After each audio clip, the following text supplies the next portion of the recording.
All right, welcome. Thanks for joining us today, Self-Care Habits That Serve.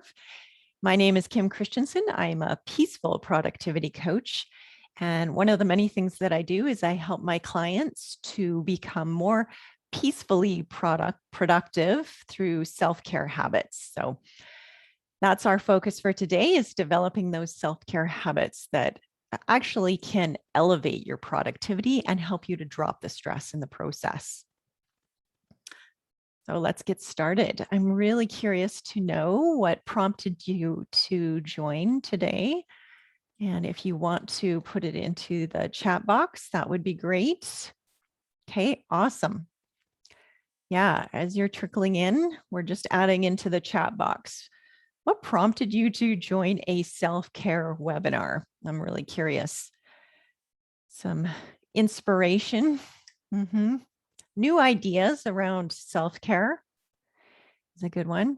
Yep. And information on how to change a habit. I am going to be sharing some information today on how to change any habits, and particularly around self-care habits.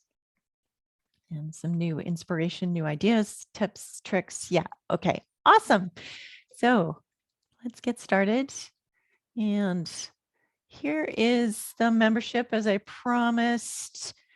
We're going to be doing, among the many other things that we're doing with mindset, we're going to be doing a 7-day self-care challenge.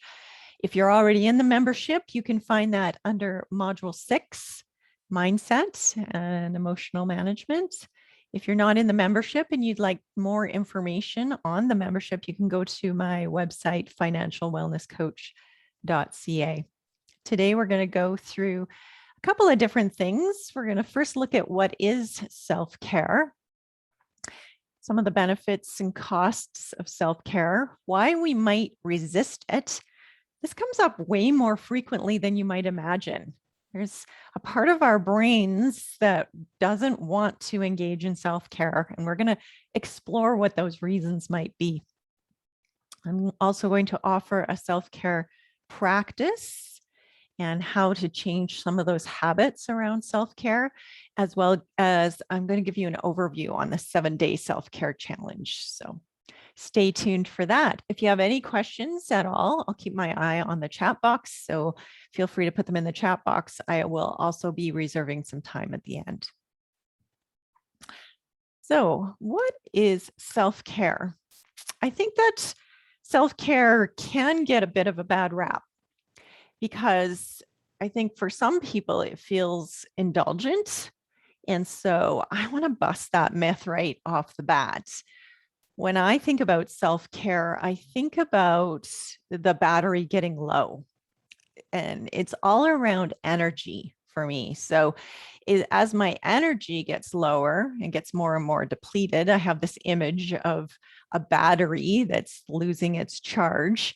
And eventually it just runs out of our bodies, our minds, our mental energy. We just run out of fuel, basically. If we're not recharging those batteries, there's a finite supply of mental energy, physical energy, and emotional energy. And so as we deplete those resources, we become closer and closer to being burned out.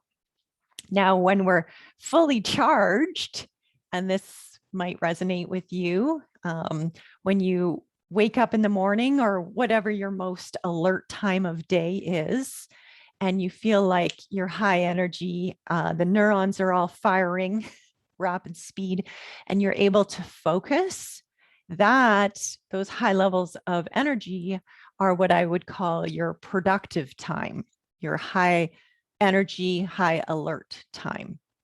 So I like to think of that as the fully charged battery, basically. And then, so self-care is the act of recharging the batteries. And I think that's an important definition, because the self-care can often be misconstrued as relaxing, taking a break, doing nothing.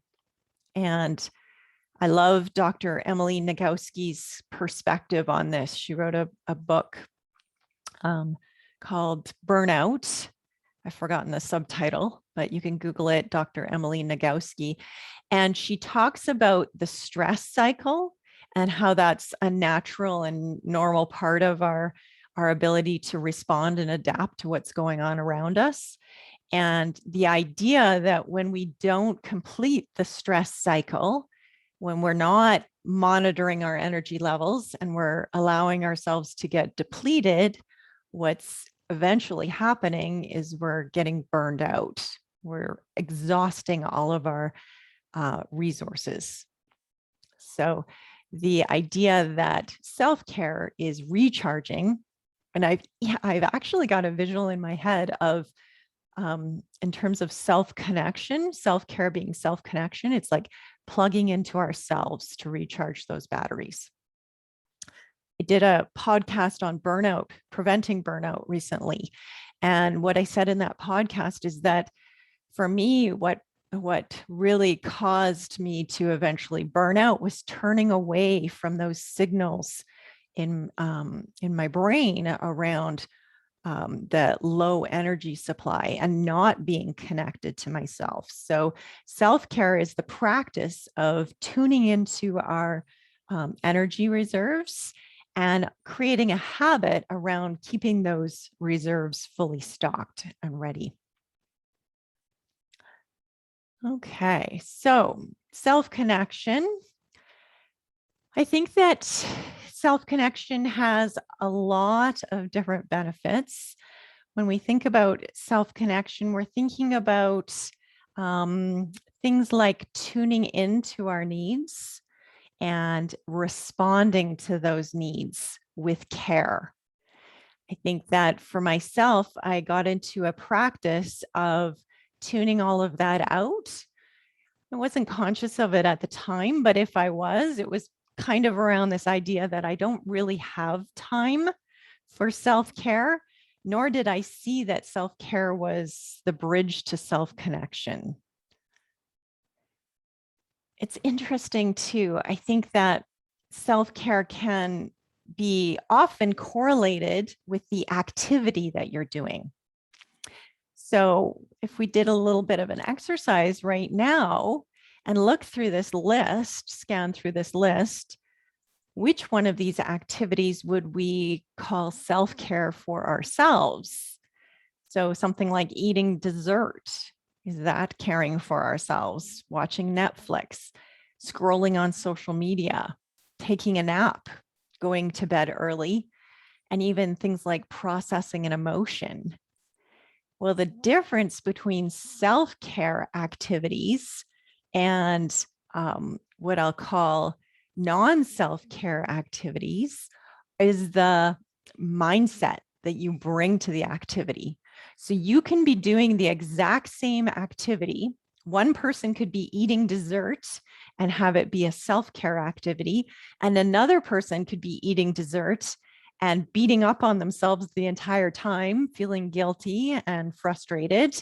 And those two different activities, one might be really energizing and the other one might be really depleting. And so the difference in the mindset is huge when we're talking about self-care.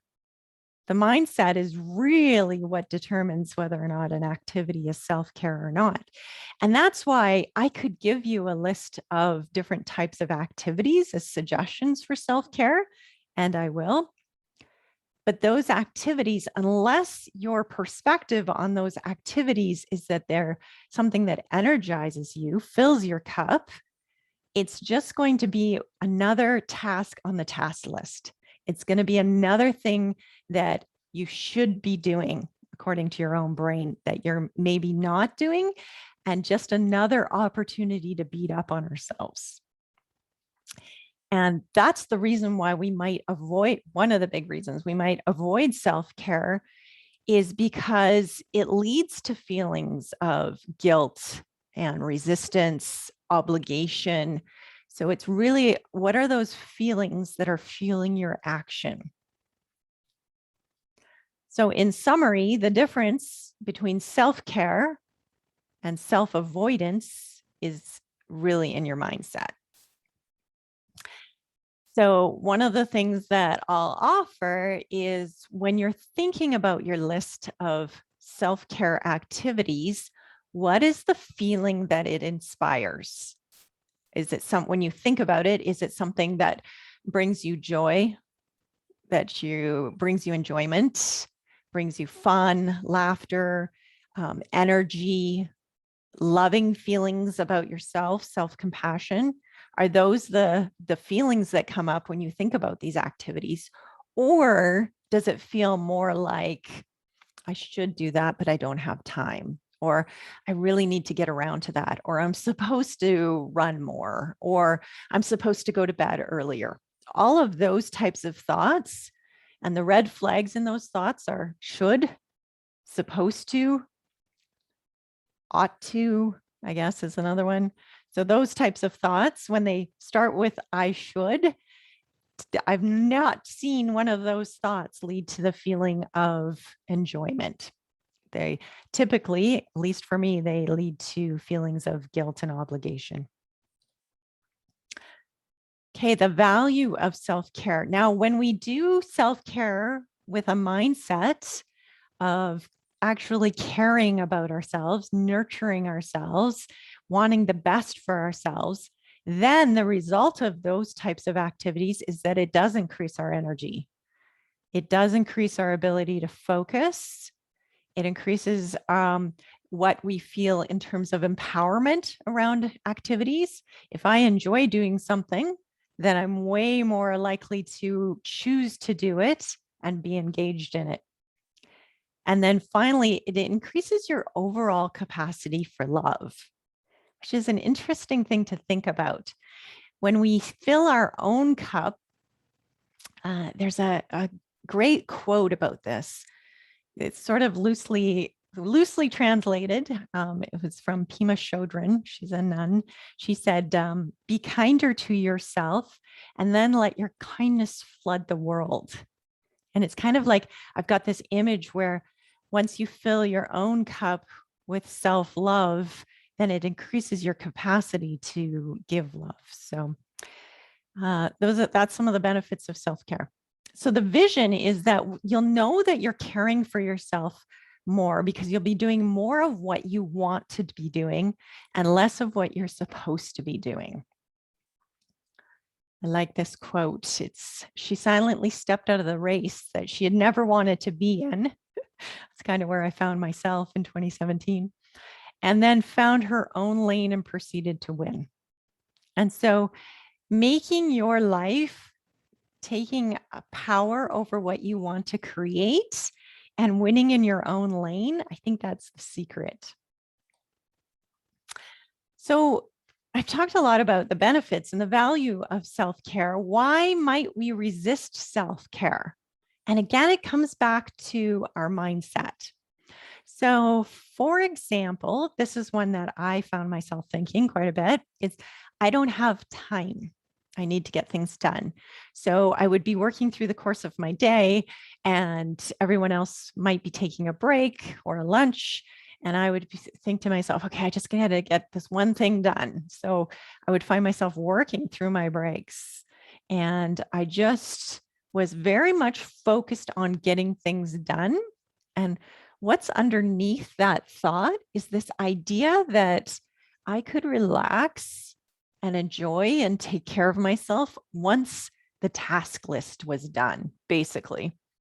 But the problem with that mindset is that we know that the task list never gets done. It's sometimes grows faster than it shrinks. So waiting for time to actually do self-care, it's never going to present itself as an opportunity. That's why we have to take back ownership of creating our own self-care opportunities. The other idea I had was that it was a waste of time. It ultimately slowed me down. So if I was working for 4 hours and took a half an hour break, I was thinking to myself, well, then that I'm overall spending 4.5 hours on this task. But the misguided notion there is that without the break, without the 30-minute break, I could get it done in 4 hours. When in reality, what's more likely to happen is that as I get tired, it takes me longer to do things. My focus kind of gets more scattered. I'm more likely to be distracted. And I'm not getting as much done in that later time frame that I might otherwise if I had taken a break halfway through.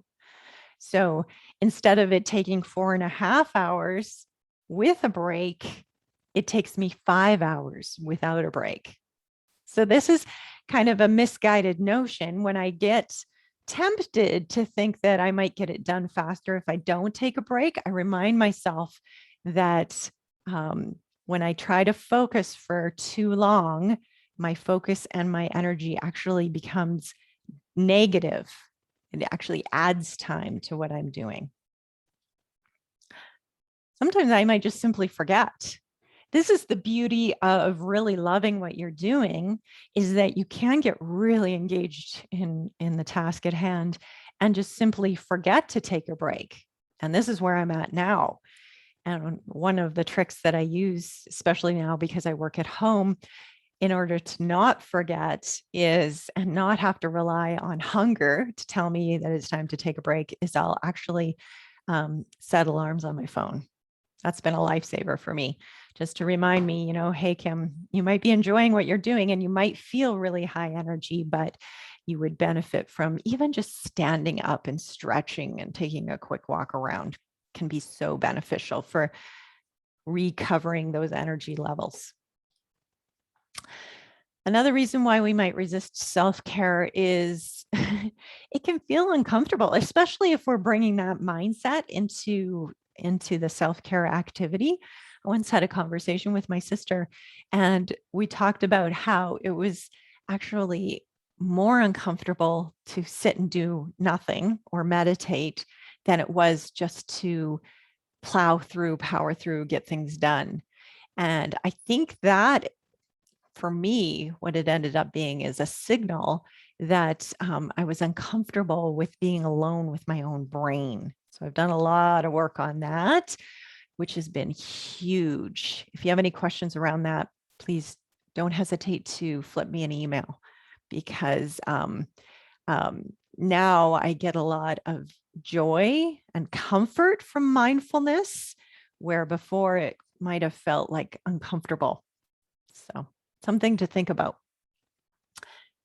There's also maybe an idea that it takes away from others. I said this in the podcast episode as well, is that the idea, especially in an office environment or with a family, when we're taking care of a family, if we were to stand up and take some time for ourselves when everybody else is working, when there's kids and family members that have needs, it might feel selfish for us too, and it might feel like we're taking that time away from them. And then last, but certainly not least, and I'll encourage you to put, if you can think of any others, put them in the chat box, because this probably isn't an exhaustive list, but the idea is that their needs are more of a priority than my needs. And I've done a lot of work for myself in terms of what they call caregiver syndrome, where I've been conditioned and raised over time, many of us in this culture have, that we are to put our needs behind what other people need. And it becomes just a default way of approaching life. We don't even realize that we're doing it sometimes, that we're always putting other people's needs in front of our own. And I'm certain that you've heard that analogy where on the airplane, we are always instructed to put on our own air mask, oxygen mask, before we help anyone else with that. And that's because we are so socially conditioned to help other people before we help ourselves. Now, these are all different perceptions, thoughts, mindset, and what they cause is different feelings. They evoke different feelings.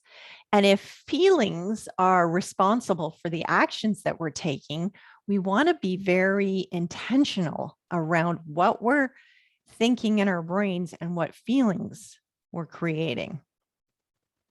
So if you'd like to put your own thoughts and feelings into the chat box, that would be amazing. But some examples that I can offer, for example, I don't have time. That one, when I think about what feeling that creates scarcity for me. And the actions that I take from scarcity are kind of a frantic action, like do all the things and do it as fast as I can, and maybe organize my desk, and like just doing is really what is the result of that thought and that feeling of scarcity. It's a waste of time. It slows me down. That causes me to feel like urgency, stress, pressure. I forget. That causes me to feel really reactive, like I'm relying on cues from my environment to tell me when it's okay to take time for myself. It's uncomfortable. Usually that results in a feeling of resistance and avoidance.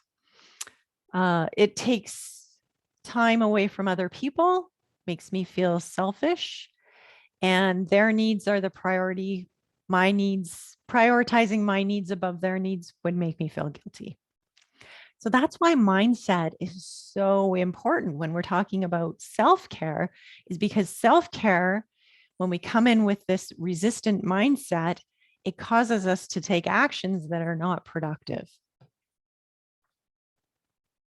Oh, and I forgot, probably one of the biggest culprits is I should thoughts.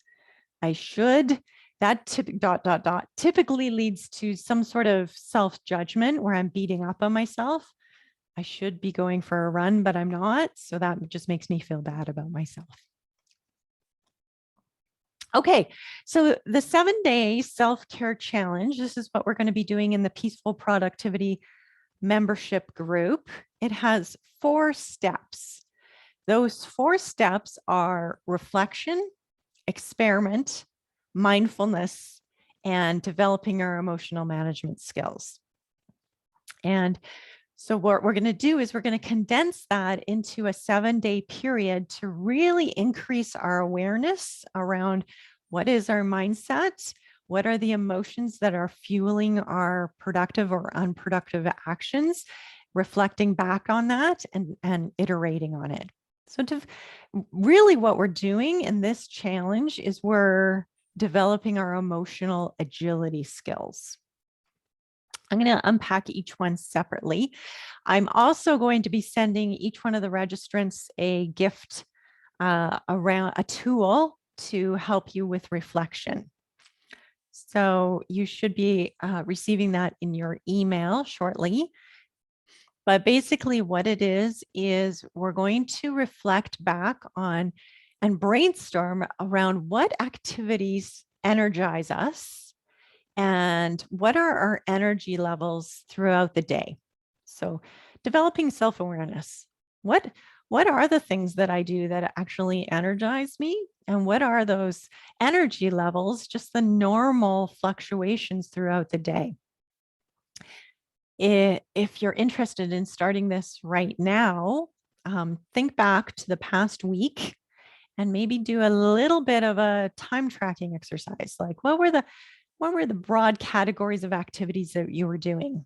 Work, recreation, family time, personal time, sleep, those types of things.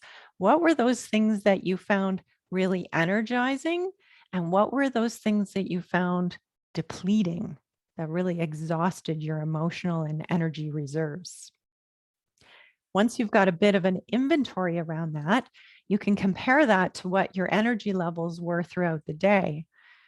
Am I normally more energized in the beginning of the day, in the middle of the day, late at night? When are my normal fluctuations around energy? When do I sleep best? How much sleep serves me? What bedtime most serves me? Those types of things. So that's what this reflection exercise is about, is just reflecting back on the past week and getting a sense of where our energy levels are at. I will send you that gift around reflection. I think it's really important to brainstorm activities that are energizing for you based on your own experience. I will be sending you a list of, and the next slide actually goes into a list of different types of activities that you could contemplate. But unless you feel emotionally connected to those activities, they're more likely just to end up on your task list as a should item, which isn't going to inspire you to take action. Or you might do it, but do it under duress. And I find that doing self-care under duress has the exact opposite effect than what is intended. We're intending to find those activities that energize us, not deplete us. Okay, if you're tapping into it, you're brainstorming and you're coming up completely dry because this is something you've never really thought about before, here are some suggestions. So there's different categories of energy that you could think about. So in the physical realm, there's things like nutrition, exercise, sleep, taking breaks, and physical affection. So that's all some ideas in the physical realm. In the psychological realm, there's things like self-reflection. So looking back and sort of recognizing, having those insights around what inspires you and what motivates you, that can be quite energizing. I've had some coaching sessions where I have a light bulb go off and I'm immediately energized. It's so fun. Creative pursuits. For me, tapping into creativity is always very energizing. Getting support from myself in the fashion of self-compassion, and support from my network. I said this in the podcast. I said that before my burnout, it had never occurred to me to ask for someone to send me a message of love and caring when I was feeling low, when I felt like I needed it. Now it's a regular practice that I have. Hey, I'm feeling low. Tell me something that you love about me. And it's super fun and energizing, and it helps to develop that connection, that relationship. Focus on desires. So a lot of the time in my day-to-day, I can get sucked into the minutia and start thinking about those things that I should be doing or I'm supposed to be doing, or the things that have been delegated to me. And I forget to make time for those things that I want to do. And here's a great mindset trick that you can do with your task list. If you've got a task list and it's got however many number of items on it, when you're first inclined to look at it, if you're anything like me, you might think, I have to do this. I have to make a doctor's appointment. And thinking about, what is that feeling that comes up when you think I have to? For me, it's something like pressure versus I want to make a doctor's appointment or whatever the task is. I want to, and listing the reasons why I want to do that more often than not creates feelings of desire, motivation, intention, confidence, courage, determination. Those feelings don't always feel good, but they are activating emotions in terms of they tend to draw me towards action rather than push me away from action. And then the last thing is focusing on strengths. So psychological is all where you choose to place your attention, basically. Okay, emotional. So in the emotional category, practicing things like self-compassion, expressing emotions, either journaling or verbally to a coach or a trusted friend, engaging in laughter, doing a favorite hobby, and practicing acceptance. Practicing self-acceptance can be one of the most valuable skills that you develop, especially if you're in that high achiever category where you're always pushing yourself to do more. Self-acceptance can actually help you to come from a more calmer energy and get more done than the self-judgment. Something to think about. Spiritual. So nature, being out in nature, out in the community, reasons why you cherish yourself. Play is huge, especially for us productive folks who really want to spend our time being productive. When you engage in an activity that's sheer purpose is just enjoyment, can be such a great way to fill up the cup again. When the productivity energy is getting depleted, offsetting that with play and fun and laughter can be a great way to balance that out. And then yoga. Yoga is also a great way to think about getting out of your head and into your body. So if you find yourself, this was really helpful for me. I tend to overanalyze. I'm a thinker, problem solver, really want logic, that type of stuff. So getting out of my head and taking a break from that into something like yoga can be really helpful. Personal. So personal is around motivation. So identifying what you want, setting goals, visualizing, cultivating friendship, and writing can be super helpful in those areas. And last but not least, professionally, take breaks, setting boundaries, leaving work at work, getting support, and taking a class, professional development. And what's kind of fun to think about, especially when we're doing our 7-day self-care challenge, is to think about different activities. Having a representation across all 6 of these different categories is kind of fun to think about. What would that introduce into your life in terms of balance? Okay, I said that the 4 stages of the 7-day self-care challenge, the first was reflection. So finding those energizing activities and looking at what your energy levels are. The second stage is experiment. So now that you have a good idea of what some of those energizing activities are, how do you get them to appear more in your day-to-day? So working on your mindset is always a great place to start. Some of the things you can also do is schedule them into your calendar. So actually having a space in your calendar that says, I'm going to go for a run at this time. I'm going to go call my friend at this time. I'm going to take a nap at this time. Whatever the activity is, we know that the nature of the activity is less important than the energy that you're bringing to that activity. For people like me who forget, set reminders, even set an alarm on your phone. Keeping track of your energy levels throughout the day, you could consider an energy journal, basically. So you're assigning a quantitative number to your energy level and just noticing how those energy levels fluctuate throughout the day. It's kind of a fun experiment.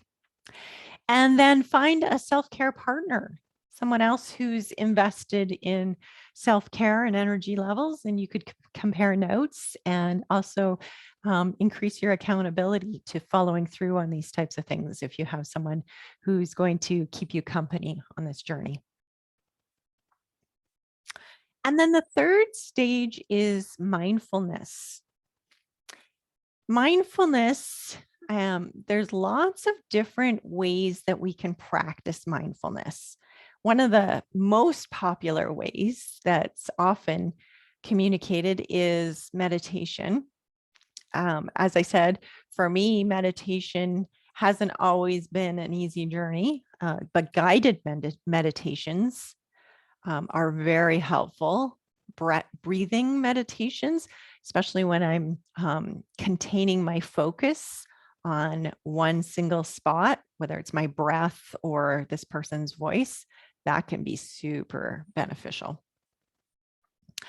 Tuning into what it is that you need in any given moment. And the way that we do that is we take a look at the emotions that are coming up. I think our society, generally speaking, hasn't been really great at at emotional management skills. I think when I grew up, emotions were at best, they were seen to be distracting. Something like, oh, she's so emotional, or she's having an emotional outburst, or that kind of thing. At best, they were distracting. At worst, they were seen as a weakness when I was growing up. So someone who was having an emotional response, a visible emotional response, was thought to be needy and weak. And then when I got to the work environment, all of the models in that workspace were all people who were very unemotional and very direct and productive, and emotion. There wasn't a lot of room for emotions in that environment. And so what I internalized through all of that is that I should just push aside the emotional response and really rely on logic and analysis to get things done. And for the most part, I was very successful with that approach right up until the time when I had my burnout. And because I was so out of touch, disconnected from the emotions, I didn't even see the burnout coming. My body, my physiological reaction was trying to cue me into the fact that I was getting low on energy. And yet I had no skill set in order to identify what those emotions were and what they were trying to tell me. And that's why I developed my private coaching program. My 12-week private coaching program is to really teach people how to tune into those emotions with curiosity and with self-compassion instead of ignoring them or judging them. And then processing those emotions, working through them, and channeling them into productive action instead of allowing them to keep me blocked or stuck in a certain place where I feel like I'm spinning my wheels, basically. So that's all around mindfulness. That's a big topic. So if you have any questions about that, let me know. And then the last stage of the self-care challenge. So by this point in time, we've identified what our normal energy level fluctuation looks like. We've identified some energizing activities. We've started to play around with incorporating them into our schedule. And we're really paying attention to what's coming up for us during the 7 days. What's our mindset like? What's our emotional response? Are we resisting the self-care? Are we drawn to the self-care? Are we feeling energized by all of this, or are we feeling depleted? Is it feeling like just another task on the task list? So we've done all of that. And then towards the end, we're going to develop emotional management skills. And as I just mentioned in the previous slide, the ability to use emotions as messages to send us signals about what our emotional state is and how to channel that into productive activity. Those are some of the emotional management skills that I'm talking about. And that's what's going to take you from success to ultra success. That'll take you up to the next level in terms of your productivity and also in terms of your peaceful productivity. because we can usually eke out a little bit more in terms of our productivity, but we usually do it at our own expense, especially if we don't have these emotional management skills to alleviate the stress and increase the motivation, the determination, those productive emotions that I was talking about. Okay, awesome. We're getting close to the end. If you have any questions, feel free to pop them into the chat box. If you are interested in maybe taking a look at where you are in all of this, I've created a peaceful productivity assessment. It's on my website, financialwellnesscoach.ca. The assessment is just a quick sort of questionnaire where you answer yes or no. And that gets automatically sent to myself.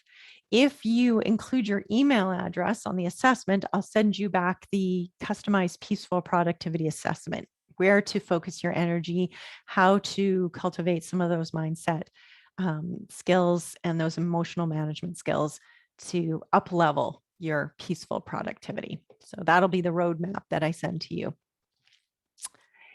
No matter what you do, underneath it all, the mindset I think that will help you the most in all of this is remembering that you are worth it. Sometimes we think that we haven't quite produced enough, worked hard enough, put in enough effort, put in enough hours to deserve a break. And I want to challenge that idea and remind you that your deserving of your own care has nothing to do with your actions, your productivity, how you're showing up in the world.